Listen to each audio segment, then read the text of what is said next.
everyone. Welcome to my show, Curryup Startup Podcast, a podcast to spotlight Asian leaders and interesting allies that I meet in my life. This is your host, Priyanka Komala. Today, I have with me a very special guest who's the co-founder of World Footprints, a social impact travel media platform that includes the award-winning World Footprints podcast. Welcome to my show, Tonya Fitzpatrick. Oh, thank you so much. Thank you for having me. Sure. Tonya is a 3X Tedx speaker. She's also a well sought after international speaker, a lawyer, author, and as well as a delegate to the United Nations Commission on the Status of Women. She's also a former political appointee to the post of Deputy Assistant Secretary for Civil Rights at the US Department of Education. Tonya, we're so privileged and honored to have you on our show. So thank you so much for taking time amidst everything else that you juggle with to be on our show today. It's my pleasure. Thank you. So, Tonya, I see you as someone who inspires people to discover their purpose, to embrace the transformative power of travel and navigate the world as a global citizen. As a 5-year-old, I know you wanted to be an explorer. How did your childhood experience shape you into the person whom you are today, who's so accomplished and such a role model for ages to come? Gosh, I have to go back to an experiences I had as a 5-year-old child. I had an uncle who was living in England, and he would come home every summer. And I was just so fascinated by his accent, by the fact that there was another country outside of my small little city block. And I promised myself at that age that I was going to live in London. I was going to move to London one day. And I actually made that happen for myself years later. And when I came back and went to law school, again, because also from my childhood, I was bullied. And so social justice and fairness and equality, those were important values to me back then. And so I went to law school. I also attempted to join the Foreign Service when I moved back from London because I loved my lifestyle overseas. And so travel has always been part of my DNA. And what formed World Footprints was a trip that my husband, who's also my co-host and co-founder, we took to San Francisco, and at that point, I had a very stellar legal career. I was actually the senior legal advisor at Homeland Security in their Office of Civil Rights. And I wasn't happy, however, with the trajectory of my legal career. And I knew in my heart and in my soul that there was something else I needed to be doing. I just didn't know what. And so on this particular trip, my husband Ian and I met two sisters, and I started complaining a little bit about the legal career and, how I just knew that there was something else more meaningful out there for me. And one of the sisters, who remains our friend to this day, was a life coach. And she gave my husband a few questions to ask me later that night. And he did. And one of the questions was, what makes you happy today that made you happy when you were a child? And so going back again to my childhood, there were two things that have always made me happy. Traveling and horses. That's pretty cool. And that's something that each one of us have to think about, like what makes you happy. Right. And I think it's a great chance for our listeners to just reflect back on what makes them happy, right? So thank you for that interesting insight. Now, Tonya, I also wanted to ask you about the art of cultural intelligence. That's a topic where you're very seasoned. And I know you're a lifetime learner who's fascinated about different cultures. Now, you were talking about your experience traveling to San Francisco with your husband, Ian. Tell us a little bit about how culture has created a huge impact in how you see yourself as a lifelong learner. Honestly, Priyanka, I think we are all lifelong learners. The moment I stop learning is, God forbid, the moment that I'm no longer here. Frankly, I mean, I think we should all aspire to learn something new all the time. With regards to my interaction with other cultures, what that has shown me are a couple of things. First, how many similarities we all share. We have a lot of differences. Those differences should be honored, but we have more similarities than people give ourselves credit for.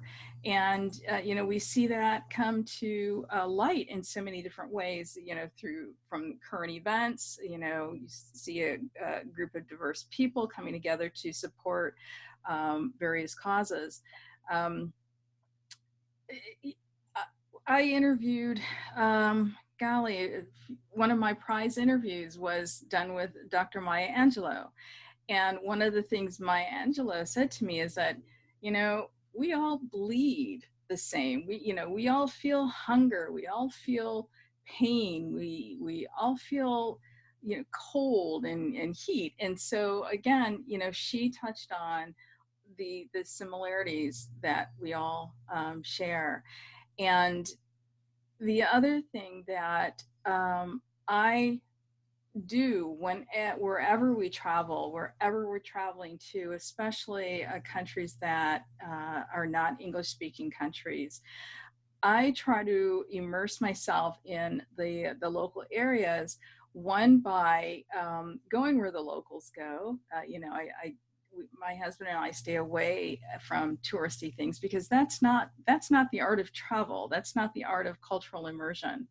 And I also learned different, pleasantries in the different languages, like please, thank you, hello, goodbye. Those are easy words to learn, and it just opens up so many doors to your local host, and frankly, it puts a new face on me as an American, especially an American of color. And it may help bust, I guess, misconceptions that people may have about Americans, but just by those simple acts. So what you shared is the transformative power of travel, right? Being part of the local culture, be it, eating and dining at a restaurant where the locals, go and visit rather than the so-called touristy places, and connecting with them in their own local language. I think that brings a different kind of a vibe to the places that you visit. Do you have a recent experience that you would like to share regarding, how you really bond with people through their own language? Well, most recent experience was actually here in the States. Ian and I went camping about 3 weeks ago, and in the tent next to us there was a family, and the wife was from South Korea. And once I learned she was from South Korea, I only really know one or two words in the Korean language. Um, she she did or said something to me, or she offered me something that called for a thank you, and I said "감사합니다," which is thank you in the Korean language, and she was so excited. She said, "Oh my gosh, people love that. If you were to go to a Korean restaurant, they give you free food, just because I said thank you in Korean." So that's probably one of my most recent. Previously, I think where I surprised a lot of people was when Ian and I were covering the Olympic and Paralympic Games in Sochi, Russia. Now, I actually happened to live in St. Petersburg for a summer, and I spent the summer with friends who spoke very little English. And so we taught each other Russian and English over vodka and tea. and so I actually have decent Russian skills. And so when we were in Sochi, and we encountered, a Russian, again, I probably said, good morning in Russian, or thank you, or, my name is Tonya. I can say that. And it shocked a lot of people, again, to see an American woman, and particularly a woman of color, and there's not a lot of people of color in Sochi, but speaking Russian. And that has happened to us wherever we've traveled, whether it be Brazil or I don't know Gaelic that well, so but and it's just, again, it's opened up doors and has helped forge relationships with people who have never met an American before. That's fabulous to hear, Tonya. And it's really exciting to see how you can actually connect with the locals and make good friendships. That's one aspect of it. And the second is getting to know more about the place itself, because sometimes reading the book or just doing an online search about the place might not give you the actual flavor of what that city or state could actually provide to you as a tourist. So I really enjoyed getting to know local people who will guide and navigate you through what are the best places to check out. So that's been really inspiring to hear from you. Now, tell me about your career transitions. What's fascinating about you is you wear multiple hats, be it as a lawyer, as an author, as a podcast host yourself, as an entrepreneur, as a speaker. How does it all happen, and how do you follow your interest, and how has that led you to who you are today? I've always said you are where you're supposed to be, and but I have also learned that your passions never leave you; they will follow you. And so, going from law, and again, prior to law, I was trying to stay in England, frankly. Stay in Europe, and so I enrolled in the Peace Corps. I got accepted into the Peace Corps, but a situation brought me back to the States, and then I went to law school. And so essentially what I've done is follow the things that I'm very interested in, but my passion of travel caught up with me, as did my very keen interest in social justice, and I'm using all of those things now, Priyanka, and I think all of our lives, if you look at your life like a bicycle wheel, and all the spokes, those represent your interests, but the spokes come together and form the hub of your life. And that's where I am right now. Even with the travel journalism, we're using that to promote human rights in the travel space, and environmental rights, and wildlife rights. And so, the type of travel that we talk about and write on World Footprints is very, very impactful. And it has a lot of social messages. And again, all of those things, from law and politics to even the arts. I'm a huge arts advocate, having grown up in the theater and have done some theater.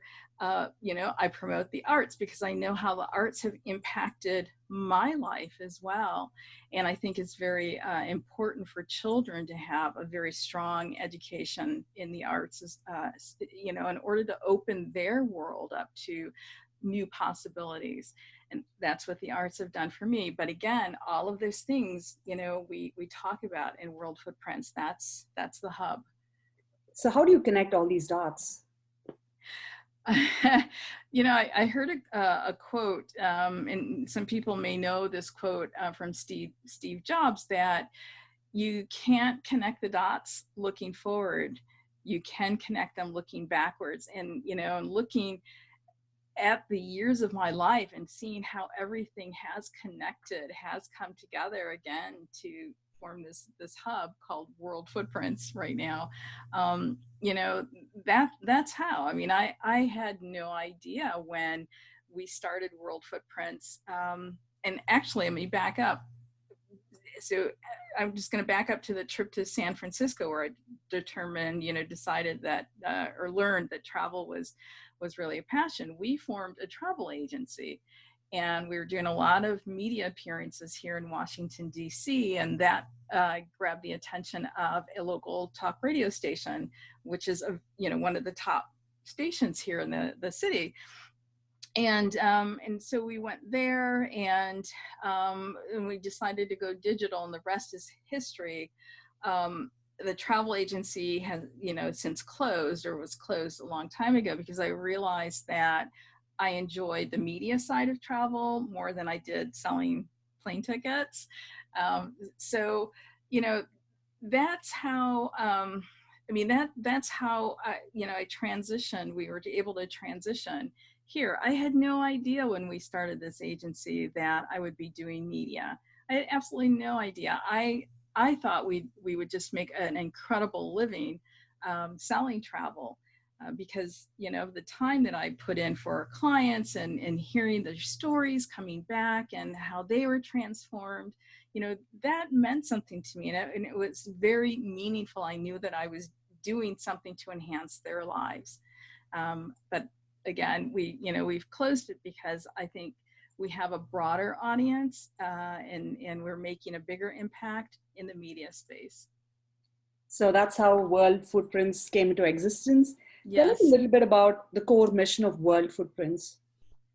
Well, World Footprints we are a social impact travel media organization. And so throughout our website, throughout our podcast, we have stories about human rights. And one of our biggest platforms or pet projects, I guess, is human trafficking. And people would be surprised to learn what they can do in the travel space with regard to human trafficking. And it's not a call to action. Legally, we can't say, you stop that person, you stop that person if you think they're trafficking. We don't ask people to do that. We do ask people to be aware of their surroundings and, to report something that they think might be odd. And I don't know if you remember, but about 4, maybe 5 years ago here, or Philadelphia, here in our region, the mid-Atlantic, there was an incident, a young boy who was saved from a trafficking incident because a flight attendant noticed some strange interactions with this young boy and the man who he was traveling with. And she had an occasion to ask the little boy, they were on their way to South Carolina, I believe. And she asked the little boy, are you going to visit family in South Carolina? And the little boy said, I thought we were going to Disneyland. So this man had taken a 6-year-old boy on a promise to take him to Disneyland. But when in fact they were going to South Carolina. And so the flight attendant reported this man, and when they landed in South Carolina, he was arrested. And it's because she was aware of some of the signs, to look for, and reported him. So those are the types of things that we do, that we talk about. We also, focus on the environment. We are experiencing climate change. That is a real thing.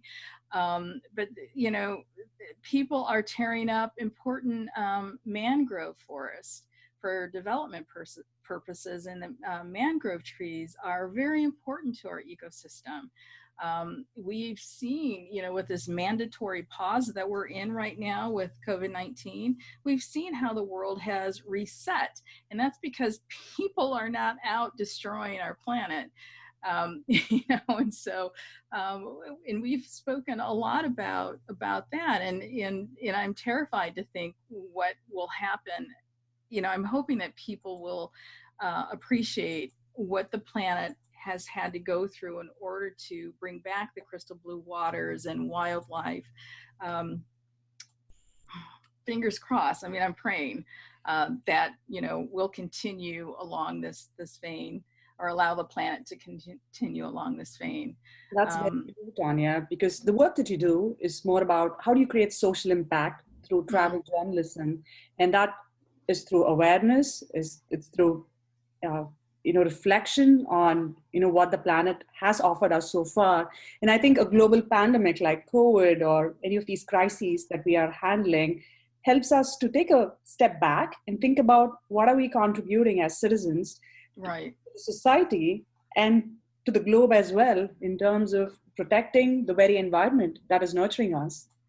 Right. And one of the things that we also do a lot through World Footprints is talk about the transformations that occur when you travel. Not only do you experience personal transformation, sometimes you experience professional transformation, because if you're challenged with a situation, and you come out on top of that situation, that helps build courage to take the next step. And so sometimes people just need that little edge if they want to ask for a raise, or they want to, change professions. Sometimes you just need that little victory to give you the motivation to move forward. And traveling does that. It's done that for me. But I think the most important transformation that comes out of traveling is the change in misperceptions that we have about other cultures. And I think, I did one of my Tedx talks on travel as an antidote to divisiveness. And I'll call it what it is. It's racism. It's unconscious bias, and we all have it. Travel checks us. I can share a story of when I got checked about an unconscious bias I had, and how I learned from that. I've interviewed people who have also been transformed by travel.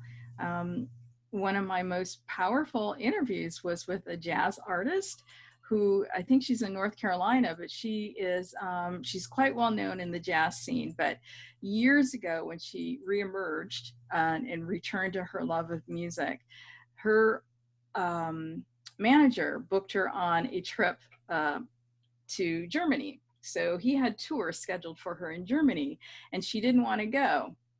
She's an African-American woman, and I think she's in her late 60s or so now. So she grew up during her parents came from the World War II era. So she grew up with the understanding that all Germans were racist and they would not appreciate her music or her, and she'd be haggled. So she ended up going to Germany. She wasn't happy about it. But when she got there, she told me, she was so ashamed. One, because she painted this culture with a broad brush. And she said, as an African-American woman who has been subjected to racism, I was ashamed to know that I did the same to this other culture.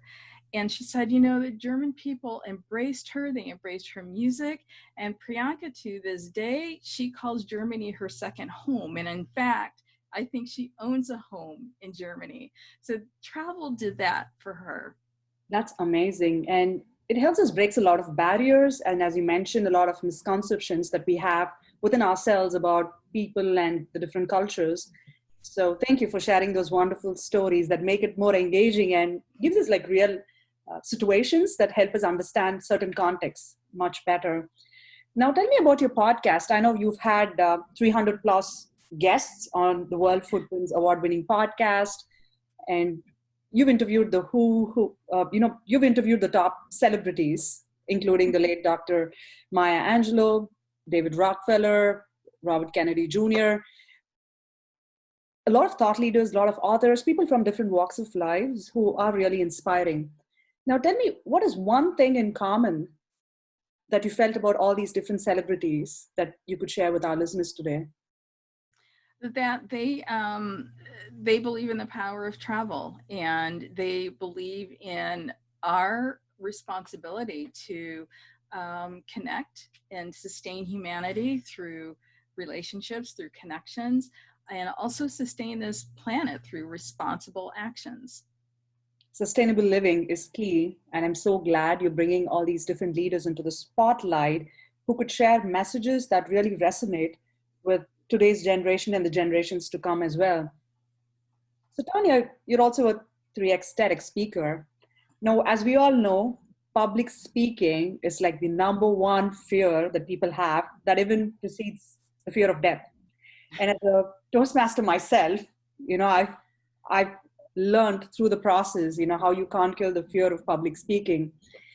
What do you say to yourself when you're ready to get on stage? Do you ever face the fear of failure or what if things could go wrong before you get onto a stage? I don't necessarily face a fear of failure, and I don't really talk to myself because a lot of times the mic is live, before you go on. So I don't talk to myself. But what I do is I shake it off. Like I'll do this, with my hands and my legs. I must look crazy because I'm, doing all this in the back behind the curtain. And I do the power pose. I'll stand with my hands on my hips for, The superwoman pose, right? Yeah. I mean, for me, it works. Some people say, well, it doesn't work for me, but for me, it works. And the one thing that I always do that is incredibly helpful is I go on the stage well before the audience comes in, if I can go the night before, early that day, and I'll walk the stage because then I can start visualizing myself on that stage giving a rocking talk. But yeah, so those are the things that I do. And I will also look in the mirror before I go to the venue and just tell myself, Tonya, you got this. You can do this. And I also, I quote one of my favorite scriptures, and I think it's a scripture that helped me pass the bar exam finally. But it's Philippians 3:14. I can do all things through Christ. So I will remind myself I can do this through Christ, and so that's what sets me up. You're such a rock star, Tanya, and thank you for sharing. Thank you. The success strategies that have helped you be a great role model for a lot of us here. So what's next for Tanya? A book, and that's in the process right now, and it should be here by the end of the year, if not before. Can you give us a about what is it about? It'll be pretty much about what I talk on, the transformative power of travel, a little bit prescriptive, a little bit personal stories, and and I'd say if eat, pray, love, and one day my soul just opened up, and Chicken Soup for the Traveler's Soul, if they were to have a baby, it would be the birth of my book. That's an interesting way to look at things. I don't know how else to describe it.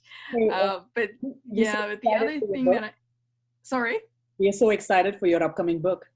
Oh, thank you. I can't wait to get it out because there's so many more stories that I want to share, so many more books that I want to share. And I think, I've been struggling between sharing powerful stories that can help people transition their own life, and the books and the travel stories. I'm like, so I was confusing myself a lot, trying to merge two thoughts into one book, and now I'm just sticking with the one book. But there are more books to come, and hopefully there's some films. So I'm very much involved with the Women in Film and Video group here, and there are some film stories that I'm really anxious to get out too.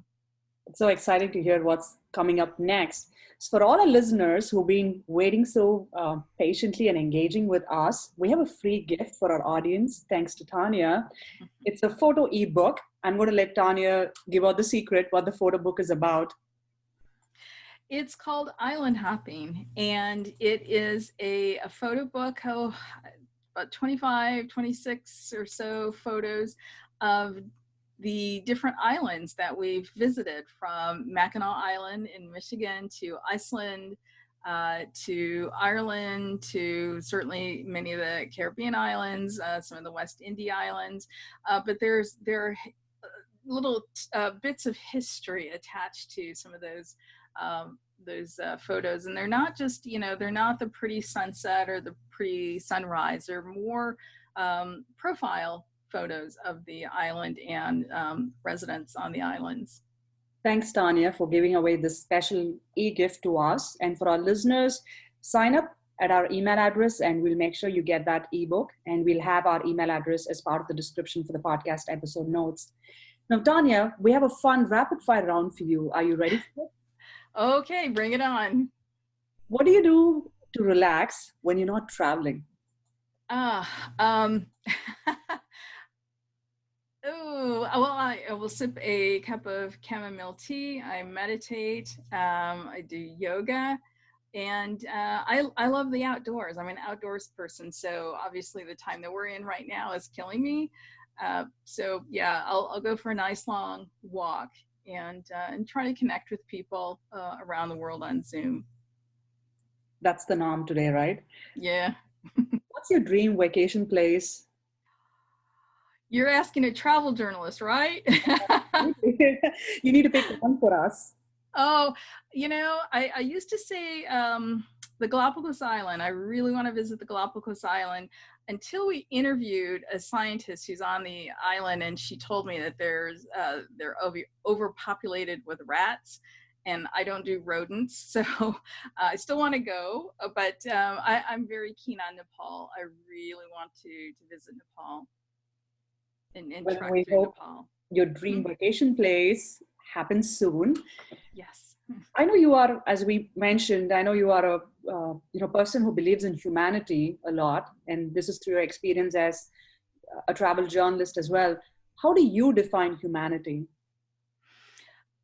I define it with a word that World Footprints was built on. It's a Zulu word. Ubuntu is the word. Ubuntu, and it essentially means I am because we are. And to me, that describes humanity. I am because you are, Priya. You are because I am. We are all responsible for each other. It's our obligation to serve our fellow man and woman. And so for me, humanity just encapsulates who we are. Who's your role model? Wow. I would say actually my grandmother. I have a couple. Oprah's, an obvious one, but my grandmother, she's still with us. She's 96, and she is probably one of the strongest women I know.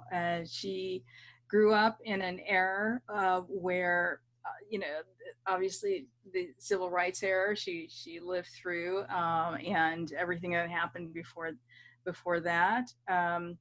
And she raised 8 children, 7 of whom are boys, pretty much by herself, because my grandfather was a baseball player, and so he wasn't home a lot. And she also raised them in the capital of the KKK in Michigan. So it took a really strong woman to keep the family together as she did, and safe for all these years. And everybody, the collected family is still together. So I'd say my grandmother. I think I have a lot of her spirit and her orneriness. Well, we can see that coming to light in our podcast as well. One final question to you, Tanya. What is your native language, and how would you describe yourself in one word in your native language? Empath. English is my native language. I'm an empath, and I feel very deeply for other people, for other living beings, and it's actually probably a reason why I never went into practicing family law, because I would carry those burdens, and I have before. In fact, one of my earlier legal careers, when I was doing public interest law, my boss chided me, and he said, Tanya, you are not a social worker, you're a lawyer. But I always had that social worker, I want to help people. But I care very deeply about our fellow human beings and our fellow living beings, animals. So that would describe me, I think, to a T. Thank you, Tonya, and thank you for being such a wonderful guest on our show. To our listeners out there, that was Tonya Fitzpatrick.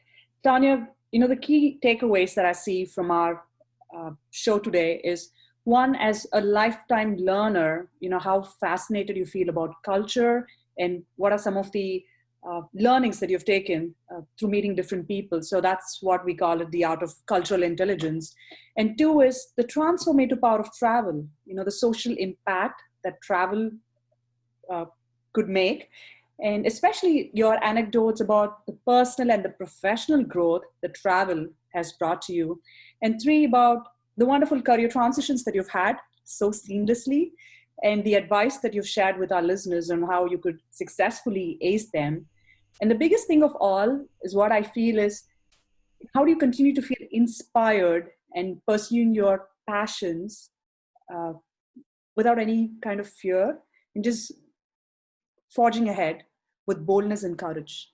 So thank you for all those wonderful insights. Would you like to share any parting thoughts with our listeners? Well, I'll tell you that first, the transitions weren't all that seamless. Priyanka, there were times when I found myself on the floor just sobbing out of frustration. So, but I think for me, I've always, I have had a little bit of, I'm not afraid of fear. I'm not afraid of trying new things. And I think for me, I just never gave myself a choice. I either do it, like moving to London. I moved with $300 in my pocket, but I knew I was going to be okay. And so to me, my growth has come from listening to my voice. I think we all discount that inner voice, and in the imposter on the other hand. And so my movement has come from listening to my voice and shutting my imposter down. And that's what I would advise Thank you. anybody else: just be true to yourself. Thank you, Tonya. So that was Tonya Fitzpatrick. Thank you so much for joining Curryup Startup Podcast. This is your host, Priyanka Komala. Until another episode with another interesting and inspiring guest, let's sign up for today, and please continue to subscribe to stay tuned to our upcoming episodes. Thank you.